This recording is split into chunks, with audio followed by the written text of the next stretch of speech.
On this super quick Sam Explains the World, super relaxed. I've never done this before, so I thought you could do it with me. Why not?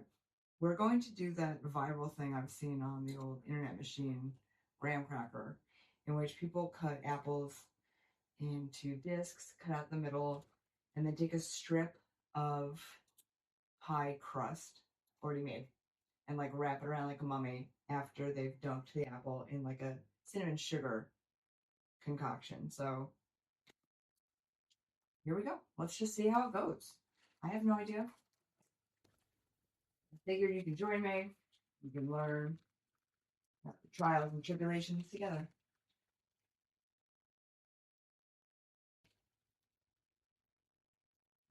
We know I'm a sucker for brown sugar. Delicious.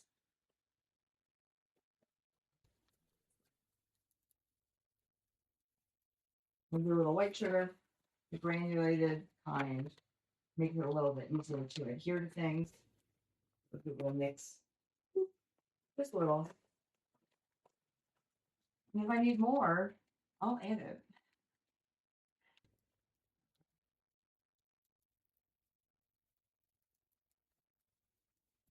I'm going to be adding cinnamon. Usually for like an apple pie, I add cardamom, nutmeg, cloves. But I don't want to do that for this because this is the whole amount of the apple. And I feel like that's already going to be a little bit overwhelmed by the cinnamon. So I don't want to add more. I might add flour just because I know, and you know, and I know you know, that the apple has juice in it, and as it cooks, as it bakes, the juice is going to come out. We don't want a soggy mess. We're going to try our best. So sit tight while I turn around and grab something to stir this up with.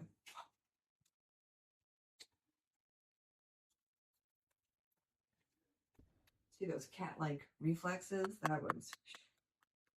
I went so fast you didn't see I did that.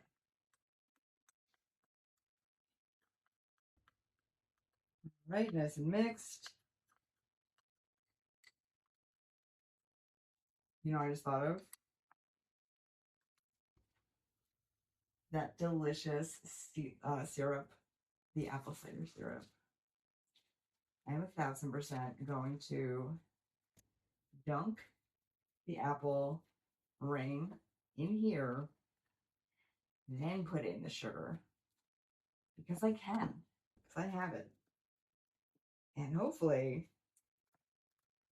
soon you will too, if you don't already. It was so easy to do. Okay.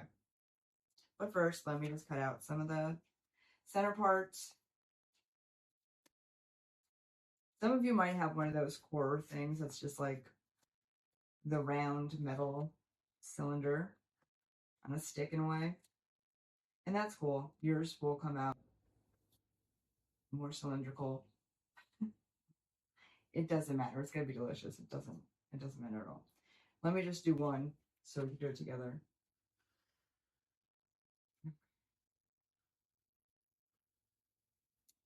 Already made dough. What a good time. Gonna make a strip like that and see how far that gets us. Something to think about. You might want to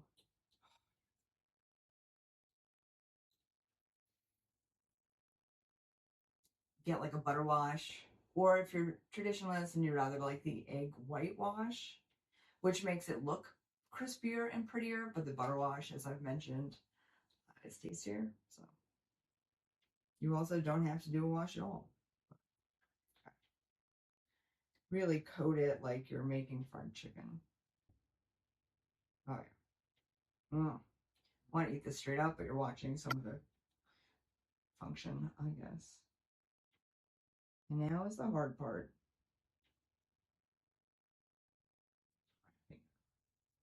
I guess to me the hardest part is going to be getting the dough in there. So if what just happened to me happens to you, where it just snaps off, you can do it your own way. Oh, that's going to keep happening. Okay, recommendation. Let the dough that's already made that you took from the fridge, let it sit out a little bit so it gets softer and more easy to manipulate. You know it's going to be delicious no matter what. And as I always say, looks don't matter. It's all about taste. But I get it. If you have everybody coming over for the holidays and you have that one super hyper critical family member, then I understand why you're going to do the extra steps just to not have to hear it at Thanksgiving or whatever. Right.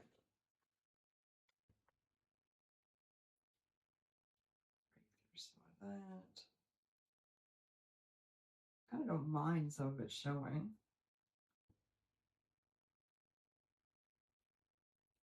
Yeah, okay. That to me is good enough. Put it on the non-stick silicone mat that is inside of the cooking sheet already. And then I'm going to start it again. I'm going to skip this part because this is going to be boring for you. I'm just going to repeat that over and over again until that tray is full. Now I'll put it in the oven, which is preheating to 350, and then pop back over. We're going to see how it turns out, and you're going to watch me taste how delicious it is after I do the butter wash. Because so now, in the same vein of the game I just played with the little apple O's wrapped like a mummy after being dipped, I'm going to now do the same thing but with puff pastries. So I'm going to leave it like this. Again, already made. I've let it sit out for a second so it acclimates to the air. And now I'm going to do the same thing. Dip it real good. Put it in the cinnamon sugar. And then I'm going to put it right on the dough.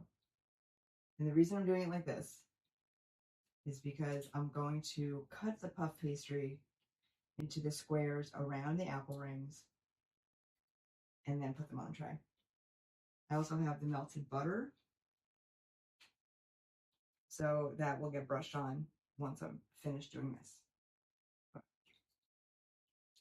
Really easy. It's gonna be a little different because with the apples in puff pastry, I'm not wrapping the puff pastry around because puff pastry does what? Yes, it puffs up. So you do not need to wrap it around because it will meet the apple where it is. Which is really nice. Thank you, puff pastry. And thank you, brilliant, beautiful people who figured out pre-making it for us would help so tremendously. And also I feel like it gives people a chance to try something that they might think takes too much time or too difficult, too many steps. So to skip a step like making the dough and just utilizing things like puff pastry already made, you get to try more, which is fun. A couple different apple varieties. As you guys know, or if you're watching for the first time, I'm a huge tart Granny Smith apple person when it comes to desserts and pies. Macintosh wine sap for snacking, Red Delicious for snacking, Granny Smith for baking. If I don't have those and only have like a Honey Crisp, okay, Cosmic Crisp, Dragon Crisp, I don't know, they keep coming up with crisps. Delicious, whatever, I'll try them out. But just because you're dipping them in sugar, so you don't really need a sweet apple unless you're like a super sweet tooth. And by all means, so yummy. Really hard not to just eat this straight up, but I have the oven still preheating. It's getting closer still. And then I have a bit of like odds and ends. So I'm going to try to do one more row with the discs I have. And then I might do something else. Or I'll just eat the ends. Healthy snacks. Probably won't dunk them first. Sad face. Because I know these that are going to be baked are going to go so nicely with a little vanilla ice cream tonight after dinner. After the first focaccia of the season was made today. Well, started yesterday, obviously, because you need the 8-hour overnight. Came out perfectly. God, she's so good. I always say every season is my favorite. Fall, of course, really is. Halloween really is. But I do love the coziness of winter and when it's like stew season, bread making season. Just knocked somebody's stuff off. Feel bad about it. Perfect. This is the last. I will use you as the last ring. And then I will figure out how to cut a little bit of a square around it. Because again, remember, the puff pastry will puff up around the apple and make the apple where it is. You do not have to do like the mummification like I did with these guys. I already have the melted butter and the brush to get the butter onto the pastries and to just arrange them a little, give them a little bit more space. So when I'm cutting, oops, they have more of a chance. There we go. Okay, that should be good. Let me just rinse this off. I want to put this in my mouth, but I'm not going to because we've seen that too many times and we're trying to be cooler. Self-control, a little restraint.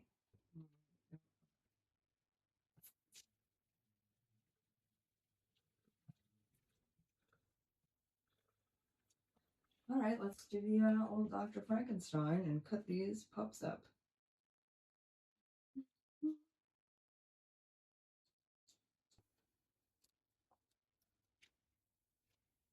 And in a couple weeks, I'm going to show you something really cool with a super easy, yummy, delicious, my best Jess from the West taught me this when I was visiting her and John in California, using puff pastry to make a really yummy appetizo. Okay.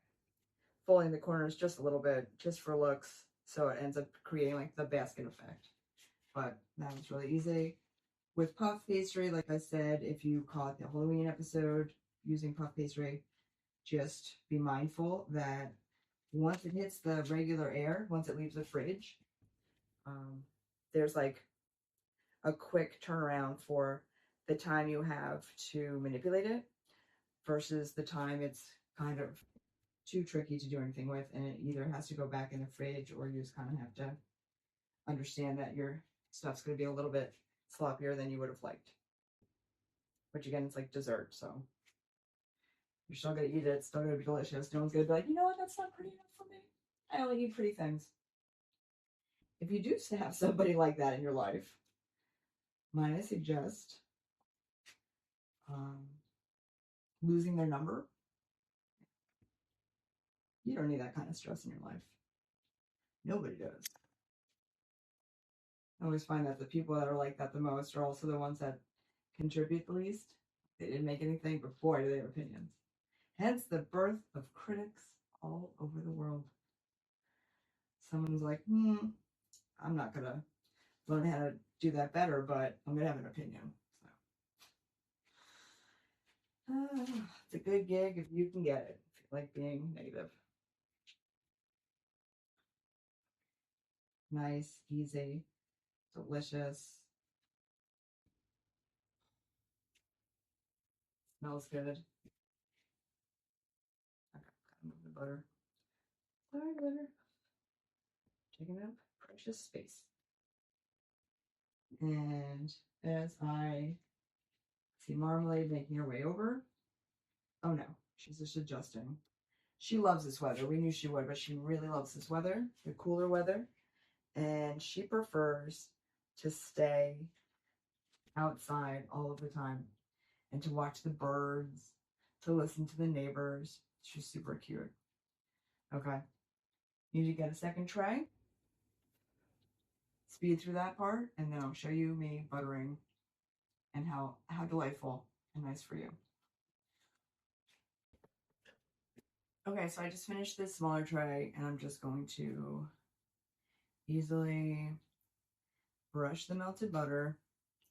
Or again, you can do egg white if you'd like that traditional shiny apple pie looking thing.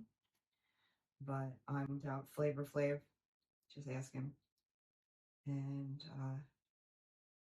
this is how I'm doing it. So I already did the other tray too, which I'll show you.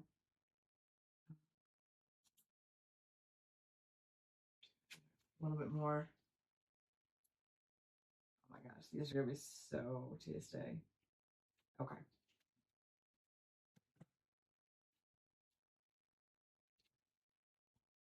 Here are my wonky ones.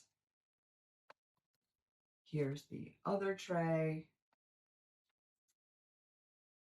And now I'm just waiting for that to beep. I'll clean that up and then you'll come with me to pull that from the oven and just see how delectable those come out.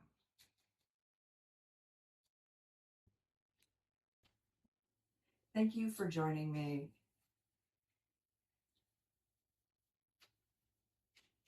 Thank you so much for stopping by for this super quick Sam Explains the World quick tip. Big gardener people out there, anybody who eats eggs, do yourself a favor.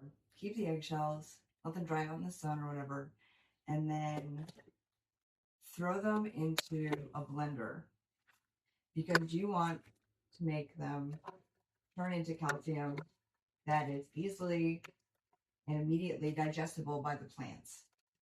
Yes, it's cool to throw eggshell into compost, understanding that it takes time to break it down.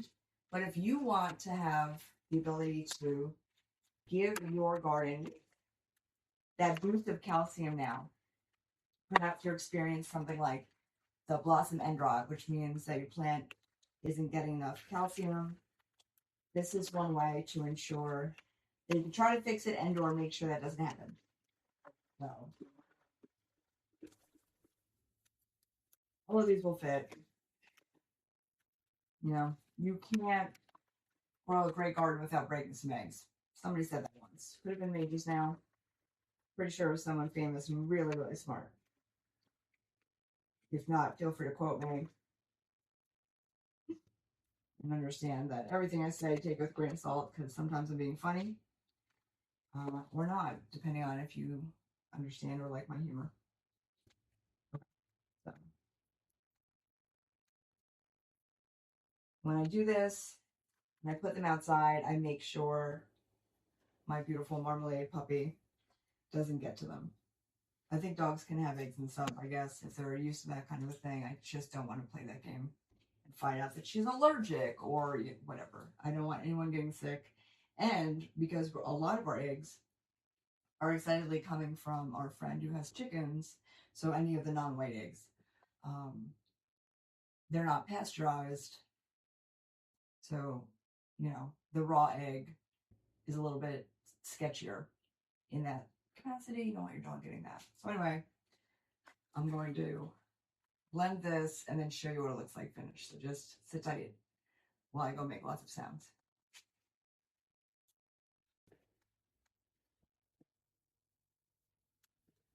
So all of those eggshells that you just saw me cram into here just became this much of calcium. So I'm going to save this, put it in a jar, label it, date it, and continue to do this with eggs forever because they're such a great resource for your garden. And I will keep adding to the container and then use it in the spring. Especially, I will be planting tomato plants. I'll start from seeds inside, which you guys have seen and we'll see again. But I'm going to take scoops of the calcium and put it in the base before putting the plant in.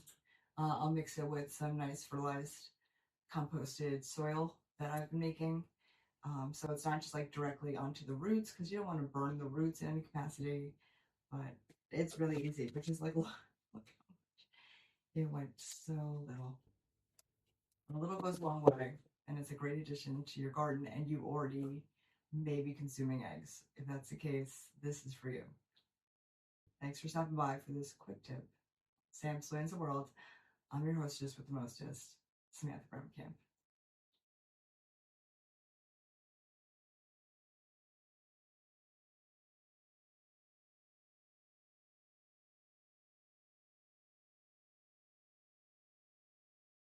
Chickens that are on the village. Oh, okay. Yeah. Hi. And they can't sweat. Yes. Pigs and Right. chickens cannot sweat. Right. So which is, yeah. we make wallows for them. Which are like the big mud spas.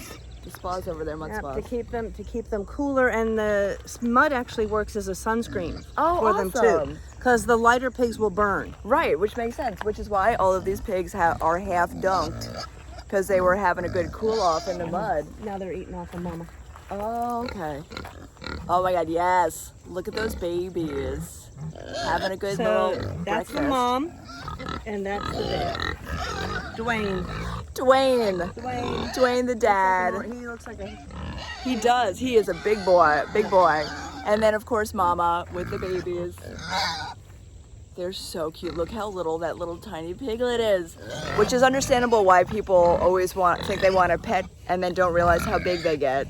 Or get tricked into like what people tell them is like a teacup pig, which they don't exist, guys. Well, what are they, potbelly pigs? Yes. You have to limit their food intake. Right, because they can get over 600 pounds Easily. Yep.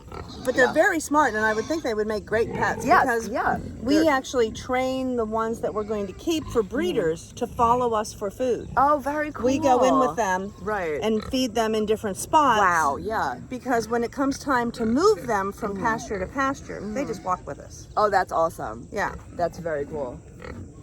And smart, because they know where the food's at. Yes. So they know that you will bring them.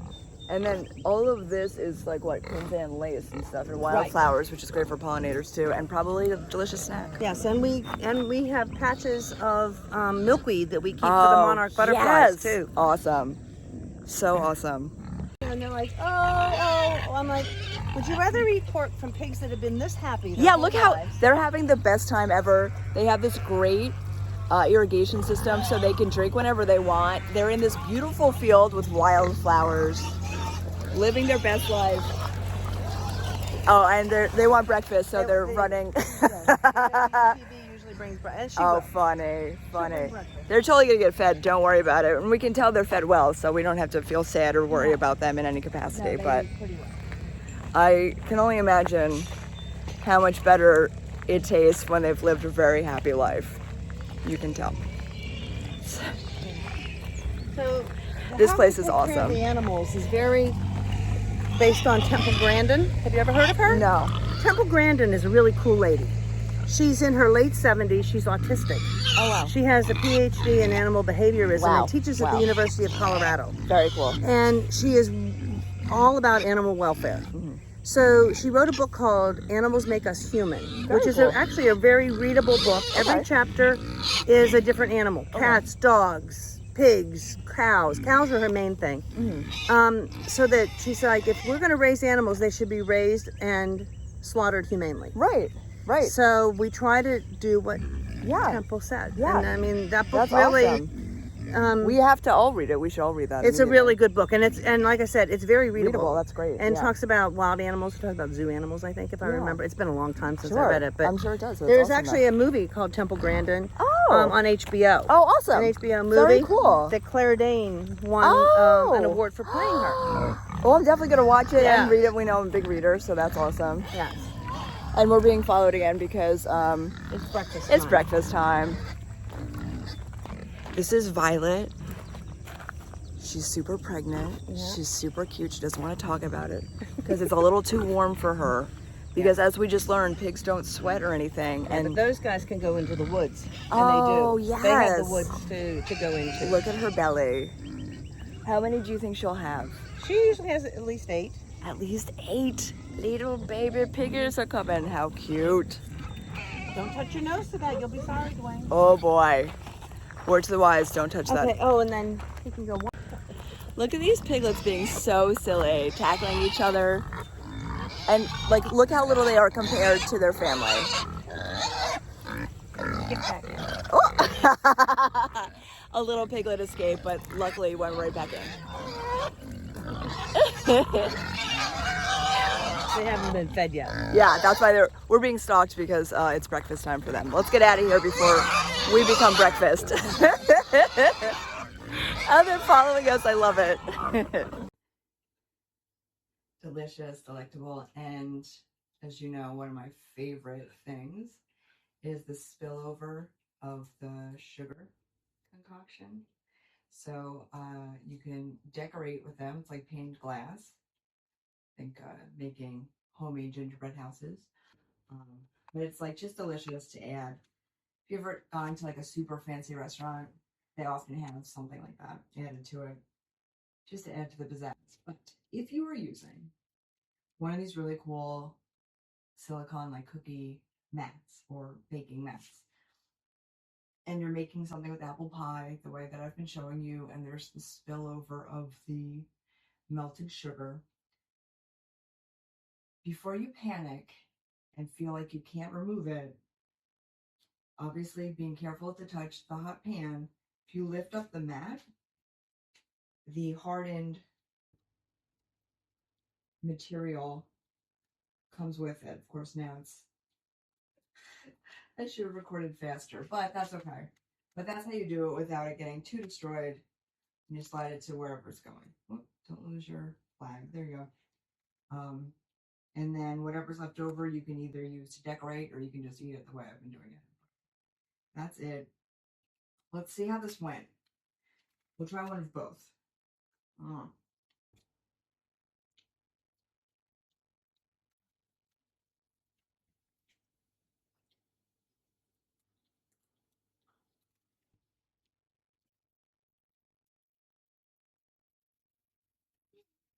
Really delicious. Obviously super messy. You wouldn't eat like I'm doing, like a caveman. I just know how much you enjoy seeing me try it out and just let you know that it is the bee's knees. Mm. Mm.